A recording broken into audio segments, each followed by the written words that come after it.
Hello, ഇന്ന് നമുക്കൊരു അടിപൊളി പഴുത്ത മാങ്ങ കൂട്ടാൻ ഉണ്ടാക്കിയാലോ? ഞങ്ങളുടെ നാട്ടില് പഴുത്ത മാങ്ങ കൂട്ടാൻ എന്നാണ് ഇതിന് പറയാറ്. പല സ്ഥലത്തും ഇതിന് മാമ്പഴ പുളിശ്ശേരി എന്നൊക്കെയാണ് ഇതിൻ്റെ പേര്. നിങ്ങൾ കണ്ടു നോക്കിയിട്ട് നിങ്ങളുടെ നാട്ടിൽ ഇതിന് ഏത് പേരാണ് പറയണമെന്നുണ്ടെന്നുണ്ടെങ്കിൽ അത് കമൻറ്റ് ചെയ്യുക കേട്ടോ. പിന്നെ നമുക്ക് ഫസ്റ്റ് എന്താ ചെയ്യേണ്ടതെന്ന് വെച്ചിട്ടുണ്ടെന്നുണ്ടെങ്കിൽ ഒരു മൺകലം എടുക്കുക, എന്നിട്ട് മൺചട്ടി എടുക്കുക, എന്നിട്ട് അതിലേക്ക് ഈ പഴുത്ത മാങ്ങ തൊലി കളഞ്ഞിട്ട് ഇടുക. എത്ര എണ്ണമാണ് നിങ്ങൾക്ക് ആവശ്യം വെച്ചാൽ അതിനനുസരിച്ച് എടുക്കുക. ഞങ്ങളവിടെ വീട്ടിൽ എല്ലാവർക്കും കൂടി വേണ്ടിയിട്ട് ഉണ്ടാക്കിയതാണ്, അതുകൊണ്ട് അത്യാവശ്യത്തിന് എടുത്തിട്ടുണ്ട്. പിന്നെ ഞാൻ ഈ മാങ്ങാ കൂട്ടാൻ്റെത് വീഡിയോ ഞാൻ കുറച്ച് മുന്നേ എടുത്ത് വെച്ചതാണ്. ആ സീസണിൽ തന്നെ ഉണ്ടാക്കിയിട്ട് എല്ലാവർക്കും കാണിച്ചു തരുമെന്ന് കരുതിയിട്ടാണ് ഞാൻ അന്നേരം ഈ വീഡിയോ എടുത്ത് വെച്ചത്. പിന്നെ ഞാനത് വിട്ടുപോയി, അതാണ് വീഡിയോ ഇടാൻ ലേറ്റ് ആയത്. എന്തായാലും എന്ന് കഴിച്ചാലും മാങ്ങ കൂട്ടാൻ അതിൻ്റേതായ ഒരു രുചിയുണ്ട്. പഴുത്ത മാങ്ങ കൂട്ടാൻ നിങ്ങൾക്ക് എല്ലാവർക്കും അറിയുന്നുണ്ടാവും. ഇത് നാടൻ മാങ്ങയാണ്, കുഞ്ഞിയ നാടൻ മാങ്ങ കൊണ്ടാണ് നമ്മൾ പഴുത്ത മാങ്ങ കൂട്ടാൻ ഉണ്ടാക്കൽ. ഞങ്ങൾ സാധാരണ അങ്ങനെ ഉണ്ടാക്കൽ. പലരും പല മാങ്ങ ഉപയോഗിച്ചിട്ട് ഉണ്ടാക്കാറുണ്ട് കേട്ടോ. കൂടുതൽ ടേസ്റ്റ് ഈ നാടൻ മാങ്ങ വെച്ച് ഉണ്ടാക്കുന്നതാണ്. പിന്നെ ഓരോരുത്തരുടെ ഇഷ്ടമാണ് ഇത് മാങ്ങ വെച്ച് ഉണ്ടാക്കണം എന്നുള്ളത്. ടേസ്റ്റ് നാടൻ മാങ്ങ വെച്ചിട്ടാണ്. പിന്നെ എല്ലാവരും വീഡിയോ കാണുക. നിങ്ങളെ ഇഷ്ടപ്പെടുകയാണെന്നുണ്ടെങ്കിൽ നിങ്ങളെ കൂട്ടുകാർക്ക് ഷെയർ ചെയ്യുക, അതേപോലെ സബ്സ്ക്രൈബ് ചെയ്യുക. ബെല്ലൈക്കൺ അമർത്തി കഴിഞ്ഞാൽ നമ്മൾ ഇടുന്ന വീഡിയോ ആദ്യം തന്നെ നിങ്ങളതിലെത്തുന്നതാണ്. പിന്നെ എന്തെങ്കിലും അഭിപ്രായങ്ങൾ ഉണ്ടെന്നുണ്ടെങ്കിൽ കമൻ്റായി രേഖപ്പെടുത്തുക കേട്ടോ. പിന്നെ ഇത് എന്ന് പറഞ്ഞിട്ടുണ്ടെങ്കിൽ ഈ റെസിപ്പി ഞങ്ങളെ തറവാട്ടിൽ മുത്തശ്ശനുണ്ട്. മുത്തശ്ശനാണ് ഇങ്ങനത്തെ മാങ്ങാക്കറി ഉണ്ടാക്കൽ, പഴുത്ത മാങ്ങ കൂട്ടാൻ. അപ്പോൾ മുത്തച്ഛൻ്റെന്ന് കണ്ടു പഠിച്ച ഒരു റെസിപ്പിയാണിത്. ഇത് നന്നായിട്ട് നാച്ചുറലായിട്ടാണ് ഉണ്ടാക്കുന്നതും. അതിൽ ഒരു സാധനം വാങ്ങണതായിട്ടില്ല, എല്ലാം നമ്മൾ വീട്ടിലുണ്ടാക്കുന്ന സാധനങ്ങൾ വെച്ചിട്ട് തന്നെയാണ് ഉണ്ടാക്കുന്നത്. മാങ്ങയും തന്നെ നമ്മൾ തൊടിയിൽ നിന്ന് ചാടി കിട്ടിയ പഴുത്ത മാങ്ങയാണ്, അതുകൊണ്ടാണ് ഉണ്ടാക്കുന്നത്. പിന്നെ നമ്മൾ മൺചട്ടിയിലാണ് ഉണ്ടാക്കുന്നത്, അത് ഹെൽത്തിയാണ്. പിന്നെ ഈ പഴുത്ത മാങ്ങ കൂട്ടാൻ ഉണ്ടെന്നുണ്ടെങ്കിൽ പിന്നെ ചോറിന് വേറെ ഒന്നും വേണ്ട. കഴിച്ചവർക്ക് അറിയുണ്ടാവും അതിൻ്റെ ഒരു ടേസ്റ്റ്.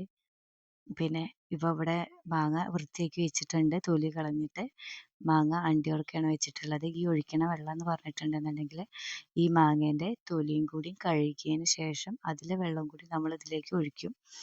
എന്നതിന് ശേഷം ഇത് നന്നായിട്ട് ഗ്യാസും ഇട്ടിട്ട് തിളപ്പിക്കുക കേട്ടോ. ആദ്യം നമ്മൾ ഈ മാങ്ങ എടുക്കുമ്പോൾ തന്നെ നന്നായി ആ തൊലിയെല്ലാം കഴുകി മാങ്ങേൻ്റെ പുറത്തുണ്ടാവണ കറുത്ത കുത്തുകളൊക്കെ ഉണ്ടാവും, അതിൻ്റെ കറ, അതെല്ലാം നമ്മൾ കത്തി കൊണ്ട് കഴുകി നീറ്റാക്കി എടുത്തതിന് ശേഷം മാത്രമാണ് മാങ്ങ ഇതാക്കുന്നത്. അതുകൊണ്ടാണ് മാങ്ങേൻ്റെ തൊലി കഴുകിയിട്ട് ആ വെള്ളം കൂടി നമ്മൾ ഈ കറിയിലേക്ക് എടുക്കുന്നത്. പിന്നെ ഈ മാങ്ങ നന്നായിട്ട് അണ്ടിയും കൂടി ഇട്ടിട്ട് നന്നായിട്ട് തിളയ്ക്കോളം, നന്നായി തിളച്ചിട്ട് വറ്റി വരണം, കുറുകി വരണം. അതുവരത്തേക്കും നമ്മൾ എന്ത് ചെയ്യാന്ന് വെച്ചിട്ടുണ്ടെന്നുണ്ടെങ്കിൽ അതിലേക്കുള്ള അരപ്പ് തയ്യാറാക്കാൻ വേണ്ടിയിട്ട് തേങ്ങയിലേക്ക് കുറച്ച് കടുകും കൂടി ഇടും. എന്നാലാണ് ആ കടുകിൻ്റെ ഒരു ചുവ വരുമ്പോഴാണ് പഴുത്ത മാങ്ങ കൂട്ടാൻ അതിൻ്റേതായ ഒരു ടേസ്റ്റ് വരിക. അതും കൂട്ടിയിട്ട് മിക്സിയിൽ നന്നായി അരച്ച് മാറ്റി വയ്ക്കുക. അപ്പോഴത്തേക്ക് നമ്മൾ കൂട്ടാൻ ഏകദേശം നന്നായിട്ട് ഈ മാങ്ങ നന്നായി തിളച്ച് വന്നിട്ടുണ്ട്. അതിലേക്ക് മുളക് പൊടി ഇടുക, പിന്നെ അത് നന്നായിട്ടൊന്ന് ഇളക്കി മിക്സ് ചെയ്യുക കേട്ടോ. അതേപോലെ അതിലേക്ക് ഉപ്പും ഇട്ട് കൊടുക്കുക ആവശ്യത്തിന്. എത്രയാണോ നിങ്ങളുടെ ആവശ്യം അതിനനുസരിച്ചിട്ടാണ് ഉപ്പ് ഇട്ട് കൊടുക്കേണ്ടത്. പിന്നെ കൂടാത്തതിന് ഓൾറെഡി ഈ കറിക്ക് നല്ല മഞ്ഞ കളർ ഉണ്ടാവും, ഉണ്ടെന്നുണ്ടെങ്കിൽ മാത്രം മഞ്ഞൾപ്പൊടി എക്സ്ട്രാ ആയിട്ട് ആഡ് ചെയ്യുക. പിന്നെ ഇതിലേക്ക് മധുരം കുറച്ചും കൂടി വേണം, താല്പര്യമുള്ള ആൾക്കാരാണെന്നുണ്ടെന്നുണ്ടെങ്കിൽ മാങ്ങേൻ്റെ മധുരത്തിന് പുറമെ വേണമെന്നുണ്ടെങ്കിൽ നമ്മളതിലേക്ക് ശർക്കര അച്ചിട്ട് കൊടുക്കുക. എത്രയാണോ ആവശ്യം വെച്ചാൽ അതിനനുസരിച്ച് ഇട്ട് കൊടുക്കുക. അപ്പോൾ ഇവിടെ ഞാൻ ഇത്ര ശർക്കര വെച്ചാണ് എടുത്തിട്ടുള്ളത്. എന്നിട്ട് ഇത് നന്നായിട്ട് ഈ ശർക്കരയും കൂടി അലിഞ്ഞ് ആ ശർക്കരേൻ്റെ മധുരം കൂടി ഈ മാങ്ങയിലേക്ക് പിടിക്കണം. അപ്പോൾ ആ കട്ടയായിട്ടാണ് ഇട്ടിരിക്കുന്നത്, അത് കാരണത്താൽ അത് നന്നായിട്ട് അലിയാൻ കുറച്ച് സമയം എടുക്കും. ഇത് അടച്ച് വെച്ചിട്ട് നമുക്ക് നന്നായിട്ട് തിളപ്പിക്കുക. അപ്പോൾ ആ മാങ്ങയിലേക്ക് ആ ശർക്കരേൻ്റെ മധുരം അങ്ങോട്ട് പിടിക്കും. പിന്നെ ഇത് നന്നായി തിളച്ച് വരുമ്പോഴത്തേക്കും നമ്മൾ അരച്ച് വെച്ചിട്ടുള്ള നാളികേരം അതേപോലെ തന്നെ കടുകും കൂടി അരച്ച് വെച്ചിട്ടുണ്ട്. അതിലേക്ക് ഈ മാങ്ങയിലേക്ക് നമ്മൾ എന്ത് ചെയ്യുക, ഈ നാളികേരം ഒഴിക്കുക. ഒഴിച്ചതിന് ശേഷം ഒന്ന് തിളയ്ക്കോളം വെക്കുക. ഞാൻ തിളച്ച് റെഡി ആയിട്ടുണ്ട്. ഇനി നമുക്ക് സ്റ്റവ് ഓഫ് ചെയ്യുക. സ്റ്റവ് ഓഫ് ചെയ്തതിന് ശേഷം നമുക്ക് മാറ്റി വയ്ക്കാം. എല്ലാവർക്കും അറിയുണ്ടാവും മൺചട്ടി നമ്മൾ ഓഫ് ചെയ്ത് കഴിഞ്ഞ് ഗ്യാസും വെച്ച് ഓഫ് ചെയ്ത് കഴിഞ്ഞാലും അത് എന്ത് ചെയ്യും, തിളച്ചുകൊണ്ടേയിരിക്കും. ഇനി നമുക്ക് എന്ത് ചെയ്യാന്ന് വെച്ചിട്ടുണ്ടെങ്കിൽ അതിലേക്കുള്ള വറവ് ശരിയാക്കാം. വറുത്തിടുക എന്നാണ് ഞങ്ങൾ പറയൽ. എങ്ങനെയാണ് പറയാന്ന് എനിക്കറിയില്ല. എങ്ങനെയാണെന്ന് വെച്ചാൽ നിങ്ങൾ കമൻറ്റ് ചെയ്യുക കേട്ടോ. വറുത്തിടാൻ വേണ്ടിയിട്ട് നമ്മൾ ആദ്യം വെളിച്ചെണ്ണ ഒഴിച്ച് അതിലേക്ക് ഉലുവ ഇടുക. ഉലുവ നന്നായിട്ട് ഒരു ചുവന്ന കളറാവുമ്പോഴാണ് നമ്മൾ അതിലേക്ക് കടുക് ഇടേണ്ടത്. എന്നിട്ട് ഇതിലേക്ക് കടുക് ഇട്ടതിന് ശേഷം അത് പൊട്ടാൻ വേണ്ടിയിട്ട് നമ്മൾ കുറച്ച് സമയം കൊടുക്കുക.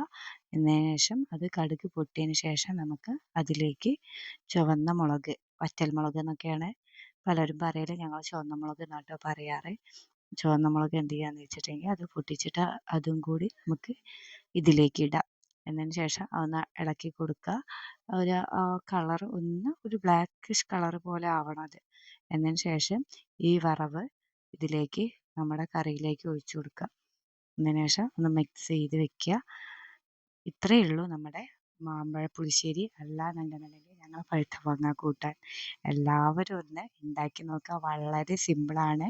ചോറിന് ഇതേപോലെ ബെസ്റ്റ് കറി വേറെ ഇല്ല. അടിപൊളിയാണ്. കഴിച്ചു നോക്കുക, ഉണ്ടാക്കി നോക്കുക, അഭിപ്രായങ്ങൾ കമൻ്റായി അറിയിക്കുക. Okay, bye.